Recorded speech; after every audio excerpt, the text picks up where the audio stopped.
नमस्कार, तुमचं सगळ्यांचं द मराठी होममध्ये खूप खूप स्वागत आहे। तर टायटल बघून तुम्हाला समजलंच असेल की आजचा व्हिडिओ कशाबद्दल असणार आहे। तर आज मी माझ्या घरातल्या ड्रेसिंग टेबल तसेच मेकअप प्रॉडक्ट्सचे डिक्लटरिंग, त्यानंतर जो ड्रेसिंग टेबल आहे त्याचं क्लीनिंग आणि पुन्हा या जे मेकअप प्रॉडक्ट आहे त्याचं ऑर्गनायझेशन करणार आहे। त्यासाठी मग मी व्हिडिओ पण शूट केला जेणेकरून तुम्हाला याबद्दल आयडिया मिळेल। तर सगळ्यात पहिले जेवढे मेकअप प्रॉडक्ट मी ड्रेसिंग टेबलमध्ये ठेवत असते त्यांना सगळ्यांना मी एका ठिकाणी एकत्रपणे गोळा करून घेतले। बेडवरती सगळ्या प्रॉडक्ट्सला मी काढून घेतलं आहे। जी प्रॉडक्ट्स चांगली आहेत किंवा ज्यांची एक्सपायरी डेट आता जवळ आली आहेत किंवा संपली आहे त्यांना मी आता डिक्लटर करणार आहे।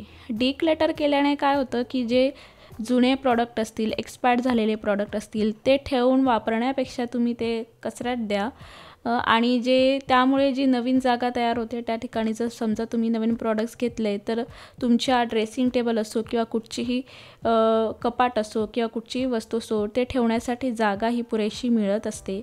त्यामुळे वेळोवेळी आपल्या घरात हे डिक्लटरिंग केलं पाहिजे। डिक्लटरिंग अर्थात नको असलेल्या वस्तू तुम्ही काढून टाका, म्हणजे ज्या नवीन वस्तू आहे ते ठेवण्यासाठी तुम्हाला पुरेशी जागा होईल। त्यासाठी मग मी आज ड्रेसिंग टेबलमध्ये खूप सारे प्रॉडक्ट्स जमा झाले आहेत।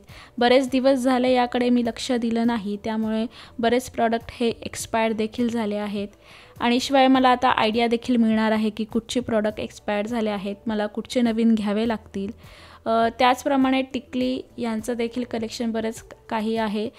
बरेच जे पाकिट आहे त्यात टिकल्या संपल्या आहेत, त्यांना मी आता बाहेर काढणार आहे। जे नेल पेंट होत्या, ज्या कोरड्या झाल्या त्या एक्सपायर झाल्या त्या आधीच मी बाहेर काढल्या। आता तुम्ही ते बघू शकतात मी सगळे जे प्रॉडक्ट आहेत ते सेग्रिगेट करून ठेवले आहेत। हे चांगल्या स्थितीत असलेले प्रॉडक्ट आहेत आणि हे ऑर्गनायझर मी ऑर्गनायझेशनसाठी वापरणार आहे। आणि खाली तुम्ही बघू शकतात की हे सगळा कचरा मी या बाहेर काढला आहे, म्हणजे हे माझं डिक्लटरिंग जी स्टेप आहे ती या ठिकाणी कंप्लीट झाली आहे। त्यानंतर दुसरी स्टेप आहे क्लीनिंग। ड्रेसिंग टेबलमध्ये सगळ्यात प्रथम मी जो पुढच्या दरवाजाला आरसा लावला आहे त्याला क्लीनिंग करणार आहे। यासाठी मी वर्तमानपत्राचा एक बोळा तयार करून घेतला आणि जसं मी व्हिडिओमध्ये दाखवत आहे गोल गोल करून, म्हणजे सर्कल पद्धतीने पूर्ण जो आरसा आहे त्याला पुसून काढते आहे। वर्तमानपत्राने जर आपण आरसा पुसला तर तो अगदी स्वच्छ होतो असे माझं पर्सनल मत आहे। कारण की मी बऱ्याच वेळा बघत असते की वर्तमानपत्राने जर मी आरसा साफ करते तो कापडाने आरसा साफ करण्यापेक्षा लवकर साफ होतो आणि कुठच्याही प्रकारचे चरे त्या ठिकाणी पडत नाही तुमच्या आरशावरती, अगदी स्वच्छपणे आरसा हा क्लीन होत असतो। त्याचप्रमाणे मी आजूबाजूची बॉर्डर देखील साफ करून घेतली। त्यानंतर आतल्या बाजूने आपण बघणार आहेत असे एकात एक खाली असे 4 कप्पे दिले आहेत, तर एक एक करून मी सगळा जो कप्पा आहे तो पुसून काढणार आहे। यासाठी मी होममेड सोल्युशनचा वापर करते आहे। अगदी साध्या पाण्यामध्ये मी लिक्विड सोप टाकला आहे आणि चांगल्या प्रकारे घोळून घेतलं, म्हणजे एक फेस तयार झाला आणि ते एक बॉटलमध्ये मी भरून घेतला आहे आणि स्प्रे तयार केला आहे। बाकी अशा कुठच्याही वेगळ्या प्रकारचा स्प्रे मी या ठिकाणी वापरला नाही आहे। फक्त तुमचं फर्निचर हे वॉटरप्रूफ असेल तर तुम्ही या स्प्रेचा नक्की वापर करू शकतात। त्यानंतर ही जी खालची बाजू बघू शकता, इथे काळे काळे डाग पडले आहेत। मी सगळ्यात पहिले त्या स्प्रेने आणि कापडाने पुसलं परंतु ते स्वच्छ झालं नाही। त्यानंतर मग मी काय घेतलं, आपला जो घासणीच असते भांड्यातली जी आपण भांडे घासण्यासाठी वापरत असतो त्याचाच मी वापर केला आणि जो आतून आणि बाहेरून आहे ते अगदी साबणाने असं घासून घेतलं आहे आणि लगेचच मी कोरड्या कापडाने त्याला पुसून घेतलं। स्वच्छपणे त्याला वाळू द्या, म्हणजे कुठचाही ओलसरपणा तुमच्या फर्निचरवरती राहत नाही। त्याचप्रमाणे आतला जो दरवाजा आहे, आतला जो भाग आहे त्या ठिकाणी देखील असे काळे डाग पडले होते, त्यांना देखील मग मी अशाच पद्धतीने क्लीनिंग करून घेणार आहे। कोरड्या कापडाने स्वच्छपणे तुम्ही जर असं प्रकारे क्लीनिंग करत असणार तर कोरड्या कापडाने स्वच्छ करणं खूप गरजेचं असतं।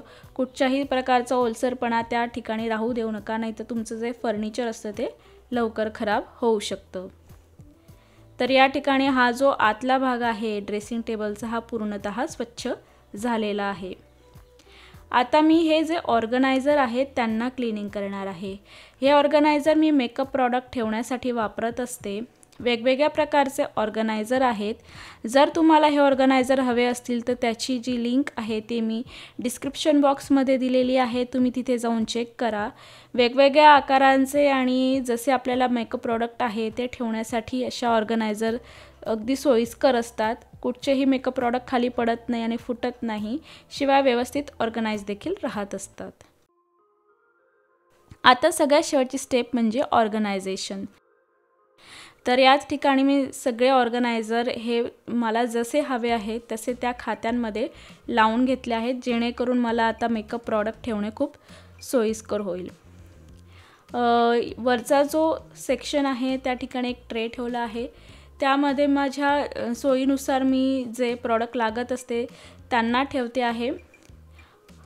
सर्वप्रथम जे मोठे मोठे आहेत म्हणजे पावडरचा डबा हा आकाराने मोठा असतो, तेलाची बॉटल असेल किंवा काही अशा गोष्टी आहेत त्या खूप मोठ्या असतात, त्यांना मी ठेवण्यासाठी या पांढऱ्या रंगाचा ट्रेचा वापर करते.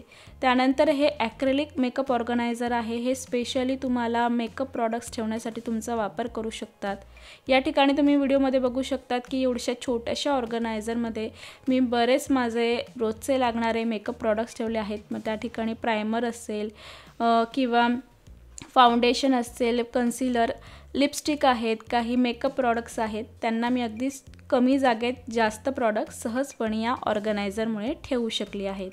त्यानंतर हे गोल ॲक्रिलिक ऑर्गनायझर आहे. याचा मी स्पेशली वापर हा टूल्स ठेवण्यासाठी करत असते.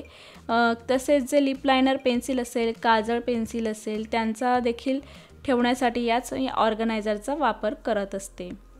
खालचं हे नेल पेंट ठेवण्यासाठी एक सुंदरसं ऑर्गनायझर तुम्हाला ॲमेझॉनवरती किंवा इतर कुठल्याही ऑनलाईन वेबसाईटवरती सहजपणे मिळू शकतं. या ठिकाणी काय होतं की जेवढ्या नेल पेंट आहेत तुम्ही त्या अगदी व्यवस्थितपणे ऑर्गनाईज करू शकतात. शिवाय त्या काचेच्या असल्याने खाली जर पडल्या तर फुटू शकतात, परंतु या ऑर्गनायझरमध्ये जर ठेवल्या तर त्या व्यवस्थितपणे ऑर्गनाईज राहत असतात. त्यामुळे मी नेल पेंट ठेवण्यासाठी अशा प्रकारच्या ऑर्गनायझरचा वापर करते. त्यानंतर खालचा जो सेक्शनचा ऑर्गनायझर आहे त्या ठिकाणी असे वेगवेगळ्या आकाराचे सेक्शन दिले आहेत. या ठिकाणी मी कानातले असतील, रबर बँड असेल, एका बाजूला मग टिकल्या असतील किंवा मेकअप ब्रशची जी पेटी असते ती ठेवते. वेगवेगळे सेक्शन दिले आहेत त्यामुळे सगळ्या ज्या वस्तू आहेत या सेग्रिगेटेड राहतात, एकत्र गोंधळ होत नाही, त्यांचा एकत्र होत नाही.